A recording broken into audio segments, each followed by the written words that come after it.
Can you remove name brand medication, GLP-1, from the automatic injector pen and then put it into a sterile vial so that you can adjust the dosing? Let's talk about it. Hey everybody, it's Allie. I'm on a fantabulous weight loss journey, and this is Kevin, who's decided to sit behind me. Kevin, this is really bad timing, bud. I gotta talk to people. What are you doing? Do you want scratches? Do you want out?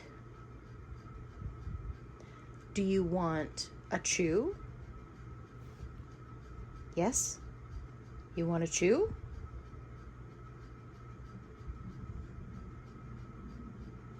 Chew? Okay. All right, let's get you a chew.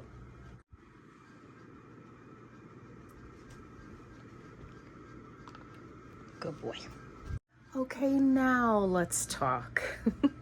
It's like, you know, you got to keep the kids happy.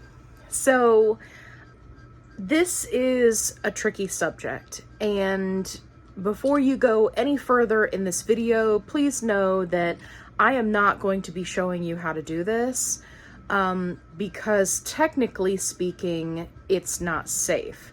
Now, I am going to tell you what you need to do it safely. It is on you. If this is something that you choose to do, I highly recommend that you talk to your doctor, but in this specific instance, even some doctors are clueless.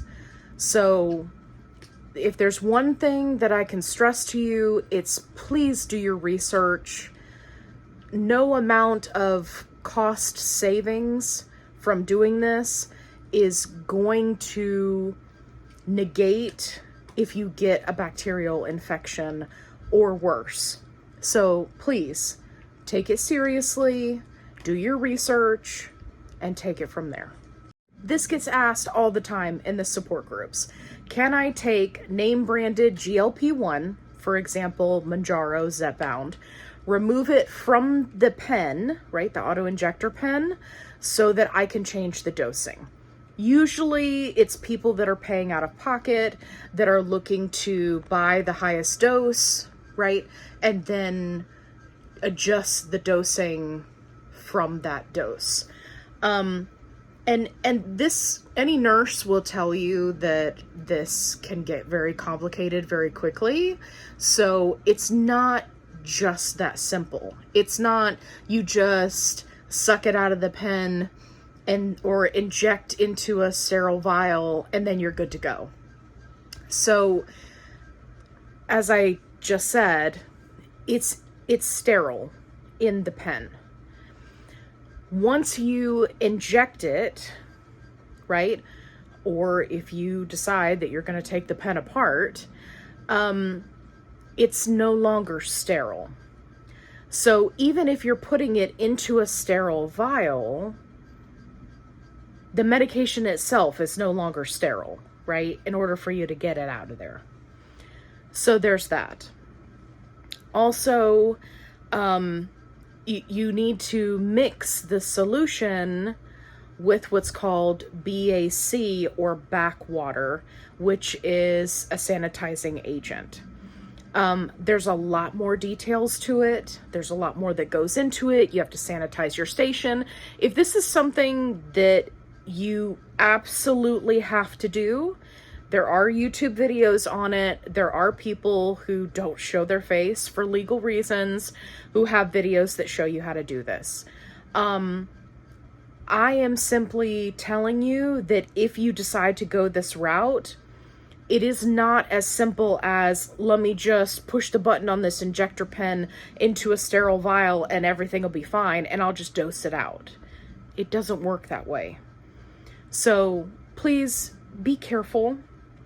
If you need to do microdosing because you have extreme side effects, or if you are not doing well on a higher dose and you want to come back down in dose, there are a couple of things that you want to keep in mind. First of all, if you need to do microdosing, that is one of the reasons why compound medications exist, is for people who have extreme side effects so that they can microdose. It is one of the features of getting your medication that way, and it is something that you can talk to your doctor about. Or if you are at a high enough dose that you can do a combination of lower doses, right? You can talk to your doctor about that. It's really going to depend on if your insurance company is going to cover multiple boxes of various doses in a month. So you may want to consider going the compounding route. The other thing that I want to mention that some people are not aware of is they think that, okay, my doctor, for example, pre-prescribed 3 months of 7.5. They go to 7.5, they're horribly sick, they're like, I don't want to do this anymore, I want to go back to 5. You can just go back to your doctor and say, hey, 7.5 is making me really sick, I need to go back to 5. Hang on to that 7.5 because you will need it later, and then just get another prescription and go back down to 5. And your insurance should cover it. If there's a change in dosage, especially if there are notes that your doctor has been advised that you're having adverse reactions, right? The side effects are too intense, you're sick all the time, extreme fatigue, right? Whatever the case may be, then your insurance company should cover it. I know that a lot of insurance companies are cracking down, especially because, people are abusing it. So you may need to jump through some hoops. You may not. They may not care. They may say, okay, it's a change in dose, you're good to go. This is also one of the reasons why I tell people, if you're not 100% sure about a dose, don't get a 3-month supply of it. Right? If you just move to 7.5, don't get 3 months of it. Get 1 month and see how it goes. Because for some people, especially as they titrate up, they may not feel anything at all. And I don't have a scientific explanation for this, but, right, if you've just got the 1 month, and then you need to go and change the dose, you can absolutely do that. If you're somebody like myself who can stay on a dose for a long period of time, then absolutely go ahead and get that 3-month supply, and you don't have to worry about dealing with this. So, what did we learn today? We learned that there is a lot more to keeping things sterile than just injecting from one sterile instrument into another. And we also learned that microdosing is a wonderful aspect of compound medications. So if that's something that you need to do so that you can work your way around those horrible side effects, please go check out my compounding video so that you can understand what you need to look for to find a quality compounding company. Please be safe out there. I know that there's a lot of really mixed information in the support groups about this, and that's why I wanted to make this video. Be safe. Don't be sorry. There are plenty of people who end up with bacterial infections all by themselves just from not doing an alcohol wipe before they do their injection.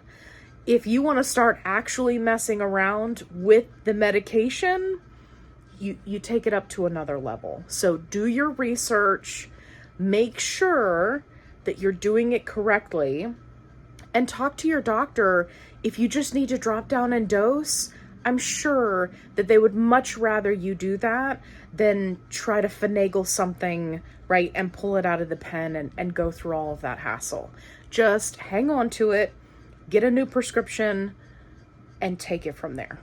I hope you found this video helpful. If you did, give me a thumbs up. If you haven't already, subscribe. If you're looking for a positive-only support group, I've got you covered. The link is in the description box below. And as always, be kind, rewind.